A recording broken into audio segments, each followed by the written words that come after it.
think I think I think business is business, whether it's a white boy or a black boy. So it don't matter who, start the business.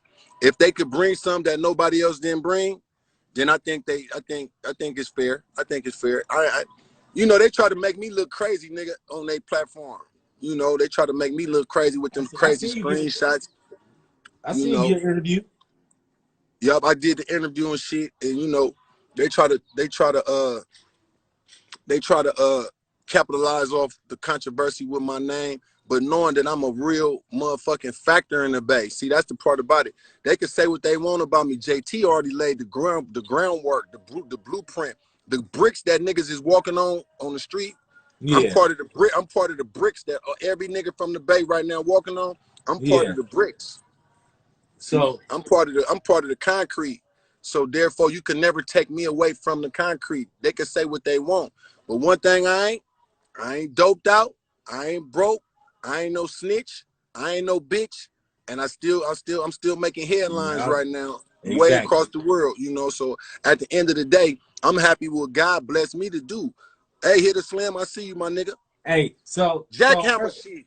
So before I get the fuck up out of here, keep it real. What's your issue with Big Von? With Big Von, I have no issue, but that nigga basically is a dick rider though. You know what I mean? And that nigga pick and choose who he want to fuck with. And nigga, I never did nothing wrong to this nigga, right?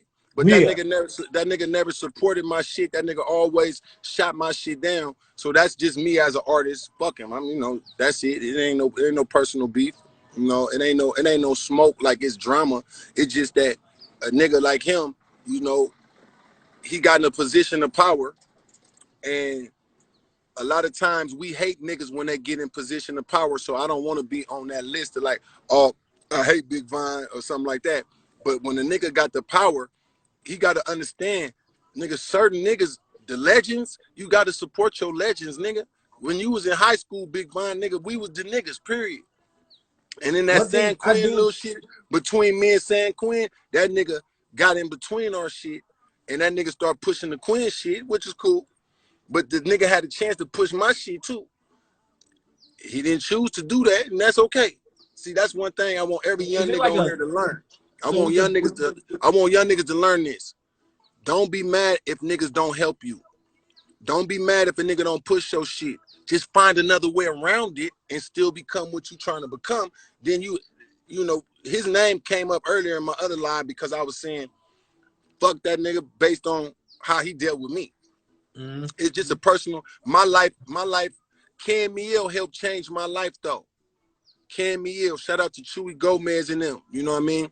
Shout out to the first motherfuckers that was running Camille. I didn't pay $1 to get on the radio. I just had the hottest song in the streets, nigga, and they had to put on Game Recognized Game, period. Mm-hmm. You know what I mean? And that song represents the Bay. To this day, nigga, they'll play that bitch at a Giants game, a 49er game, and that bitch get results still to this day. So do you feel like on some real shit like 106 Camille should have like a Bay Area night or something like that? Not a night, nigga. They should have a time period within the day with Bay Area music. If you go to Atlanta, nigga, let me show you this right here. Nigga, I brung the first song of Future to Camille. It's called Bonkers, me and Future. I brung that back. Them nigga, and I've had the money to pay whatever it costed. They did not play that Bonkers shit that was doing good for me in Atlanta. But then when Future got bigger, he became one of the hottest fucking artists on Camille, spinning like a motherfucker. You know what I mean? And I watch how they play Gucci Mane and Future and what's his name? Ludacris. Basically, all the Atlanta niggas, they getting more love on our station. They're supposed to be something for the Bay. Yeah. The Bay Area, nigga, that shit right there said a lot. Like, nigga, how is it more Atlanta niggas playing and spinning on our station and they not spinning the niggas from the Bay? Man. Like, they don't understand that. Do you think it's a money thing? I don't think it's money. I just think it's a politics thing. Like, something happened in the politics of radio where they said we cannot make no more JT. JT got rich off being on the radio, nigga, and I was not signed. Even when I signed to Priority and I fell out with Priority, I was still independent. You know what I mean? And the politics is we can't let none of these if they not signed. check out the stats. It's only very few niggas who get spent on the radio without being signed. You right. You right. If you're Right. not signed, then there's no bubble for you to be spinning unless you signed.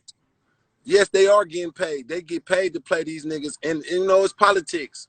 It's That's what I'm definitely saying. I politics. think I feel like it's gotta be some type of like some type of money behind this shit because for them to not to play the hottest songs in the Bay Area streets and play Chris Brown and all these niggas over and over, it's something going on.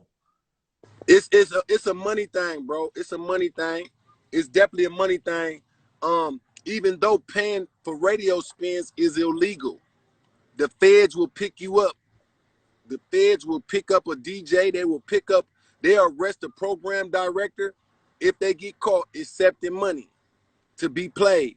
But they have a way that you can pay that's more legal called radio promotion with the right key people who are connected with the radio programmers so that the radio money could be accepted, but it ain't getting paid.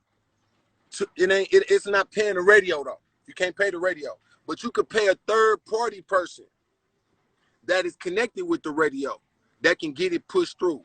The program directors, they take the money on the back end in a cut in the alleyway somewhere in cash. That way it's no record of it. So are you thinking about building some type of platform for upcoming artists in the future out here? Actually, what I'm building right now, God willing, in a few more days, Trapflix will be back with music and movies. An app, the website, and it's all independent. See, the Trapflix brand is a brand that works all across America, from New York to Mississippi to Florida to Texas, Atlanta, Alabama, you know, North Carolina, South Carolina, you know, Knoxville, Tennessee, Cashville, Tennessee. All these places I am famous already, and Trapflix is famous because I put out so many movies that the bootleggers make the money from. But then at a certain point, I knew I had to make a platform where my movies is not just bootlegs superstar, but I'm a superstar on a platform that I actually own. That is the next phase of this shit. Shout out to Jay-Z. But I had a streaming service before Jay-Z and Dame Dash. I built both. I built Dame Dash shit, but I watched Jay-Z do this. As soon as he built this platform, he did a deal. Okay. He did a deal with Sprint, right? For $250 million. That gave him capital and leverage and the power of Sprint, the phone company, to help push the fucking brand of Tidal. So that is what I didn't do. Even when I hooked up with Snoop, Snoop was looking at his own pockets. He was screaming, me and you, JT, but I'm the nigga who made it.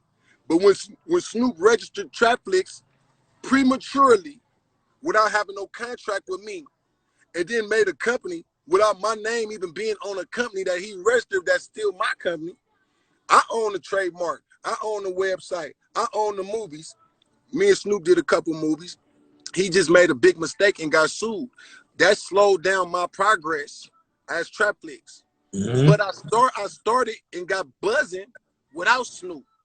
See what I'm saying?